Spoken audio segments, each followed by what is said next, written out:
Yo, kembali lagi di channel Fokuser Anime. Kali ini kita akan ngelanjutin alur cerita Strongest Hunter ya guys ya. Karena dari terakhir kali kita ngebahas alur cerita ini udah cukup lama, pasti kawan-kawan udah pada lupa nih dengan alur ceritanya bukan? So langsung aja klik link di deskripsi di bawah ya untuk menonton ulang video sebelumnya. Dan BTW soal deskripsi, di sana juga ada link traktirin kopi. Support channel ini agar terus bisa berkembang dan semakin cepat lagi update-nya. Oke lah, so tanpa berlama-lama lagi langsung aja kita mulai dengan alur ceritanya. Di video sebelumnya, setelah Jin berhasil ngebantai sekumpulan assassin, Kwak Jun sendirian, dia pun buru-buru pergi menyusul kakaknya di medan peperangan untuk menolongnya di situasi yang cukup genting tersebut. Tapi baru aja dia melangkah, tiba-tiba muncul notif yang bilang, setelah 3 detik kau akan terlock out secara paksa. Apa? Jin beneran kaget. Apa ini lockout paksa? Padahal dia rencana mau lockout setelah menyelesaikan peperangan ini dan menyelamatkan nyawa kakaknya di dalam game tersebut. Walaupun ini hanyalah game, Jin berpikir dia sama sekali nggak tega meninggalkan kakaknya gitu aja dalam pengkhianatan tersebut. Seiring 3 detik berjalan, mata Jin pun mulai kabur dan dia pun terjatuh pingsan di lantai. Tiba-tiba Jin pun terbangun di dunia nyata dengan tubuhnya yang nggak berhenti bergetar. Berkali-kali dia mencoba membuka status window dan inventory tapi nggak ada respon apapun. Itu artinya, yeay, aku kembali, teriak Jin senang. Dalam hati Jin bilang, wah, udah berapa dekade nih lamanya. Ini benar-benar perjalanan melelahkan yang cukup menguras tenaga dan mental. Dia mencoba keluar dari kapsul game tersebut, tapi kok tiba-tiba dia ngelihat seniornya yang tidur dan ngorok di kasur dengan baju yang terkena muntah. Hah? Apa? Kenapa? Di sini Jin ingat alasan dia masuk ke kapsul game itu karena dia nggak tahan mendengarkan seniornya ngorok dan kentut-kentut, dan dia terjebak di game sialan ini. Lalu ketika berminggu-minggu dia mempertaruhkan nyawa di dalam game, tapi bahkan di dunia nyata si senior belum bangun dari tidurnya, dan bahkan ini masih malam. Jin pun berteriak, dasar senior kampret, biarkan aku memberikan pelajaran dengan memukulnya beberapa kali. Setelah dipukul beberapa kali di leher karena kesal dengan ngorok seniornya itu, akhirnya si senior pun terbangun. Jin menceritakan semuanya kepada seniornya tentang apa yang dia alami, tapi sambil menahan rasa sakit di lehernya, senior pun bilang, "Hah, omong kosong apa itu kampret? Kau bilang terjebak di sana selama 30 hari, tapi ini masih 3 jam sejak kita baru tidur tadi.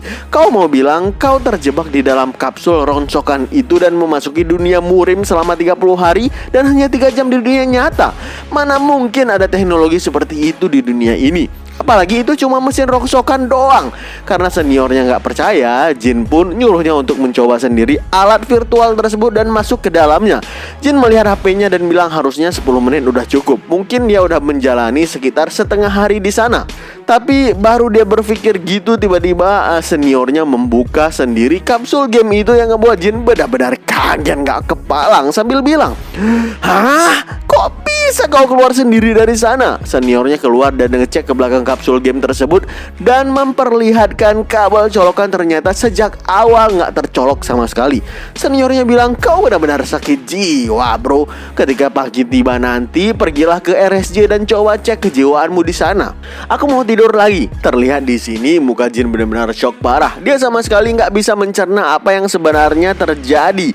Dia bilang dalam hati sambil bulu kuduknya berdiri semua, Jadi sebenarnya game apa yang kumainkan tadi? Setelah itu Jin pun duduk berjam-jam menatapi kapsul gamenya. Dia bilang apa semua hal ini hanyalah mimpi, tapi itu terlalu nyata untuk disebut mimpi. Jin teringat buku manual yang pernah dia baca sebelum masuk ke dunia game. Jadinya Jin terus mencari dan membacanya. Ternyata ada tulisan tambahan yang belum dia baca sebelumnya. Pertama, kapsul tersebut diciptakan hanya untuk digunakan oleh satu orang dan akan terus terikat dengan orang itu sampai dia mati. Yang kedua, terdapat manipulasi waktu dengan skala besar untuk memainkan game permainan tersebut.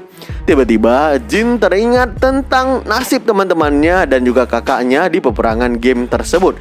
Apa mereka bisa menyampaikan tentang informasi pengkhianatan itu ya? Dan yang ketiga, sistem akan melakukan sinkronisasi karakter. Dua penjelasan pertama terasa masuk akal bagi Jin, tapi penjelasan yang ketiga tentang sinkronisasi itu dia sama sekali nggak mengerti. Apalagi saat dia mencoba membuka status window di dunia nyata, itu nggak ada yang muncul sama sekali. Gak berselang lama, Jin pun keluar rumah untuk pergi ke toko kapsul, ngelihat perbandingan dengan kapsul-kapsul yang lain. Bahkan kapsul terbaik yang ditawarkan oleh mereka nggak ada yang bisa menyaingi grafis game yang dia mainkan sebelumnya. Karena game Murim Lo Jin itu memang benar-benar seperti kenyataan, kata Jin dalam hati. Bahkan ketika dia nanya ke mereka, nggak ada satupun yang mengenal tentang game tersebut. Ini makin aneh. Akhirnya Jin pun pergi ke senior sampahnya untuk membawa manual kepadanya, manual gamenya. Berhubung sebenarnya si senior itu adalah mania game VR sih, tapi ketika dia membaca halaman dengan buku panduan yang bertuliskan perusahaan pembuatan kapsul game tersebut, si senior sama sekali nggak tahu dan nggak ada informasi apapun mengenai perusahaan tersebut bahkan di internet. Tapi yang makin ngebuat nggak masuk akal lagi adalah seniornya itu nggak bisa membaca tulisan selanjutnya di buku panduannya. Dia hanya bisa membaca tulisan di halaman pertama doang. Itu artinya Jin sendiri yang hanya bisa membacanya. Apa-apaan ini? Setelah berbagai usaha mencari tahu tentang kapsul itu, Jin pun duduk di sebuah taman di malam hari. Dia menelpon adiknya yang dia ngerasa udah sangat lama nggak mendengarkan suaranya. Dan ketika mereka berbincang dan bercanda bersama, ketika itu pula Jin sadar kalau dia harus berhenti untuk mencari tahu tentang kapsul tersebut. Dia harus terus menjalani hidupnya dan nggak boleh terpaku oleh ini. Mungkin aja itu memang sebuah mimpi yang sangat realistik. Justru sekarang Jin bertekad harus fokus ke pekerjaan asli di dunia nyata, tentu sebagai hunter. Keesokan paginya Jin buru-buru berangkat ke markas asosiasi hunter untuk mendapatkan pekerjaan baru setelah membuang kapsulnya ke tempat sampah. Di markas hunter, dia jumpa dengan kawan lamanya yang bernama Hyuk Jun, seorang hunter yang juga mendaftar untuk misi. Begitu Hyuk Jun dipanggil untuk misi tersebut, Jin kaget karena kawan lamanya udah menjadi hunter rank E. Apalagi semua orang yang dipanggil ternyata juga rank E. Jin aja yang masih nyangkut di rank F yang membuatnya malu dan frustasi. Setelah beberapa lama, nama Jin dipanggil untuk misi dan dia pun berjumpa dengan seseorang dari guild Peace yang tiba-tiba memberikan surat kontrak kepadanya. Ternyata temannya Hyuk Jun tadi juga salah satu bagian dari guild Peace itu. Jadinya Jin dan si gendut Jun pun ikut bersama rombongan naik mobil. Sepertinya mereka akan melaksanakan raid sih. Mereka semua pun saling kenalan dan baru tahu Jin yang rank F ternyata dikasih rekomendasi sama Hyuk Jun, makanya dia diajak gabung ke guild Peace tersebut. Tapi berhubung ranknya adalah rank F, tetap aja peran yang diberikan kepada Jin adalah sebagai tukang angkat-angkat barang. Walaupun pengalamannya sebagai hunter sebenarnya bukan pemula lagi, 7 tahun bro. Oh ya BTW, pria yang memberikan surat rekomendasi tadi bernama Ketua Choi, ketua guild Peace tersebut. Jin bersyukur sih masih bisa dapat pekerjaan dan bergabung ke sebuah guild. Toh bayaran sebagai tukang angkut juga lumayan. Ya walaupun dia bergabung dalam guild itu sementara. Setelah berbincang beberapa saat, akhirnya mereka pun sampai di tempat tujuan. Terlihat di sana ada sebuah gate yang terbuka. Jadi sedikit cerita nih, gate yang dulunya digunakan oleh Demon King Asmodeus untuk menyerang dunia manusia sekitar 30 tahun yang lalu. Setelah itu gate itu dimanfaatkan oleh manusia untuk masuk ke dalam dunia lain dan menggali informasi dan sumber daya di sana. Beberapa magic kristal dan bahan baku tentu aja sangat mahal. Senjata biasa seperti perlengkapan militer pada umumnya nggak akan bisa digunakan di dalam gate. Dan hanya senjata yang terbuat dari magic kristal lah yang bisa digunakan di sana. Oleh sebab itu bahan bakunya pun menjadi cukup mahal tentunya. Makanya semakin tinggi level dan bayaran hunter, semakin banyak pula pengeluaran magic kristal yang dibutuhkan untuk mengupgrade equipment mereka menjadi lebih tinggi. Jin yang selama ini cuma rank F dan mendapatkan bayaran nggak seberapa, tentu aja nggak bisa mengupgrade equipmentnya. Sehingga equipment yang dipakai saat ini adalah equipment yang sama dengan pertama kali dia menjadi hunter sekitar 7 tahun yang lalu. Si gendut Jun sedikit menasihati Jin kalau dia harus mengganti perlengkapannya karena di dalam dungeon nyawa menjadi taruhan. Dan ketika Ketua Choi datang ke tempat mereka, betapa kagetnya Jin ngeliat equipment Ketua Choi yang bernama Crimson Drake Set. Armor merah bercahaya dengan tampilan mewah yang sangat mahal. Spontan jiwa Kismin Jin meronta-ronta ngeliat equipment ketua Choi tersebut. Nggak berselang lama, gate red rank E ini pun dibuka di hadapan party guild tersebut. Jin awalnya heran kok bisa gate rank E dimulai cuma dengan 6 orang. Tapi begitu Hyukjun ngasih tahu kalau ketua Choi adalah hunter rank C yang kekuatannya setara dengan 10 rank E, barulah Jin agak tenang memasuki gate tersebut. Setibanya di dalam gate, Guild Peace memasuki goa yang dipenuhi dengan monster goblin tentunya. Tapi dalam sekejap, para archer mampu membantai gelombang goblin pertama dengan cukup mudah. Dan di gelombang berikutnya, para tanker dan ketua Choi membunuh satu persatu goblin yang ada di sana, membuat Jin sedikit kagum pada skill ketua Choi ini. Jin berpikir mungkin Hunter Rank C itu setara dengan first class martial artist di dunia Morim ya. Tiba-tiba Jin ngelihat ke belakang dan ada seekor goblin yang tersisa yang mau kabur. Jin bilang dalam hati, mungkin aku bisa mencoba bukan? Siapa tahu skill di Murim bisa diaplikasikan di sini. Jin mau ngeluarin skill one strike-nya. Tapi tiba-tiba sebuah pedang dilempar dari jauh dan langsung memenggal kepala si goblin tersebut. Itu adalah pedang yang dilempar oleh ketua Choi. Perjalanan dalam goa pun dilanjutkan. Guild Peace sama sekali nggak kesulitan menghadapi goblin-goblin yang ada di sana. Jin yang ditugaskan sebagai tukang angkat hasil dropan pun bekerja semaksimal mungkin. Hingga akhirnya mereka pun tiba di depan ruangan bos. Auranya sama nih kayak bos Double Dungeon di cerita solo leveling. Saat pintu ruangan bos dibuka, seluruh party guild kaget ngelihat ada banyak mayat goblin yang bertebaran di lantai, serta ada spellcaster yang sepertinya sedang membaca mantra magic summon tingkat tinggi. Ketua Choi yang dari awal red terlihat santai kini mulai bergetar berkeringat dingin. Bahkan dia sampai teriak kepada mereka, "Semuanya cepat keluar dari sini! Cepat!" Sebelum sempat mereka kabur, tiba-tiba magic spellcaster itu aktif. Aura magic pekat pun meluncur menutupi pintu ruangan bos dan mengurung mereka di dalam sana. Hyukjun mencoba mendobrak pintu dengan perisainya, tapi itu sia-sia. Bahkan shieldnya itu sampai sedikit pecah karena magic yang menutupi pintu tersebut cukup kuat. Sambil memandang magic caster tersebut, ketua Choi bilang ke mereka, "Ini sedikit menjengkelkan. Yang ada di depan kita itu adalah Hawk Goblin Magician, seekor monster langka dengan rank C. Tapi bukan hanya itu yang menyulitkan.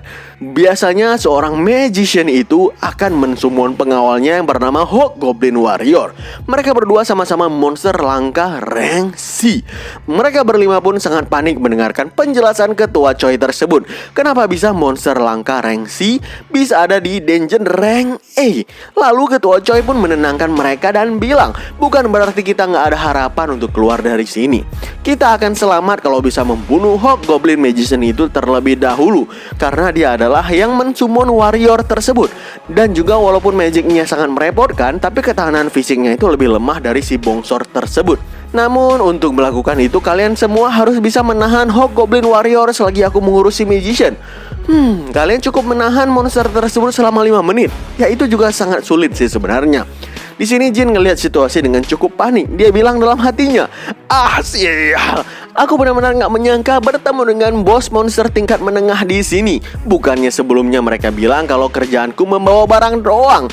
Kalian nggak ada bilang kalau aku harus bertarung kan? Apa yang bisa rank F terendah seperti kulakukan untuk melawan bos monster tersebut? Nggak berselang lama, lamunan Jin pun terbuyarkan. Para tanker di depan berteriak, "Semuanya bersiap, dia datang!" Pemanah, jangan tahan manamu, serang dia dengan seluruh kekuatan. Long rank archer pun melepaskan panah-panah mereka dengan kekuatan penuh. Tapi dengan sangat gampang serangan tersebut dihempaskan oleh Hawk Goblin itu dengan satu kibasan serangan. Lalu tanpa basa-basi, Hawk Goblin meloncat melakukan serangan charge dengan senjata Morning Star-nya sekuat tenaga. Dengan cukup panik, tanker bilang, "Berlindung!" Duar! Terjangan monster itu cukup dahsyat, menimbulkan daya hancur yang luar biasa pula. Dua orang langsung KO di tempat, terkena pecahan bebatuan yang berhamburan dengan kecepatan tinggi di depan mereka. Lalu tanpa basa-basi, si Hawk Goblin Warrior itu menghantamkan senjatanya ke arah salah satu tanker di depannya dan menghancurkan shieldnya yang ngebuat si tanker itu pingsan terpental cukup jauh. Kini tinggal 3 orang party mereka, termasuk ketua Choi yang masih aja terus berusaha menghadapi Hawk Goblin Magician di depan sana. Hyukjun pun nyuruh Jin untuk membawa teman-teman yang lain yang udah pingsan untuk bersembunyi selagi dia mengalihkan perhatian si bos itu. Lalu Hyukjun mengaktifkan buff strength dan juga shield enhancement-nya. Dengan shield yang bersinar terang yang udah diperkuat menggunakan buff-nya, Hyukjun melakukan charge sekuat tenaga ke arah bos. Serangan itu sangat kuat untuk hunter setingkat rank A sih, tapi semuanya sia-sia di hadapan bos rank C untuknya. Apalagi ini tipe langka. Hanya dengan satu ayunan, shield dan armor Hyukjun yang udah diberikan buff hancur berkeping-keping gak bersisa, dan dia pun langsung pingsan di lantai.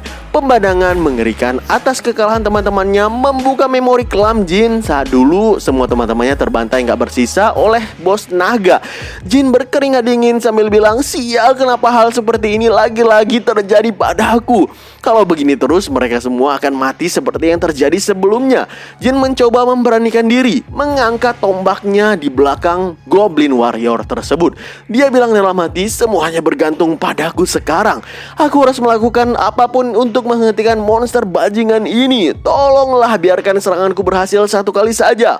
Sambil mengerahkan semua keberanian dan kekuatan ke tombaknya, Jin berteriak dengan lantang, "One strike!" Teriakan dan serangan itu membuat Hobgoblin kaget dan melirik ke belakang. Serangan tusukan yang sangat Jin banggakan di dunia murim ternyata nggak berasa apa-apa pada tubuh Hobgoblin itu. Tombaknya malah bengkok ketika mengenai pantat si bos. Damage-nya geli-geli, cuma -1. Dengan wajah yang sangat kaget, Jin bilang, "Apa-apaan itu?" Jin pun pasrah di lantai. Gak ada apapun yang bisa dia lakukan lagi sekarang. Di saat yang sama pula, Hobgoblin Warrior itu langsung mengarahkan serangannya tepat di wajah Jin dengan sekuat tenaga dan cukup brutal. Tapi tiba-tiba, suara sistem berbunyi yang ngebuat Jin kaget. Hah? Suara ini adalah suara yang sangat familiar baginya. Dia ngeliat tiba-tiba ada notif di depannya yang bilang, "Sinkronisasi selesai." Wah, cliffhanger guys. Kira-kira apa yang akan terjadi pada part selanjutnya ya? Nantikan terus alur ceritanya di channel Fokozar Anime. Jangan lupa nih like tembusin 3000 like-nya. Mimin usahakan untuk mengupdate secepat mungkin. Oke lah, stay terus di channel Fokozar Anime dan stay update.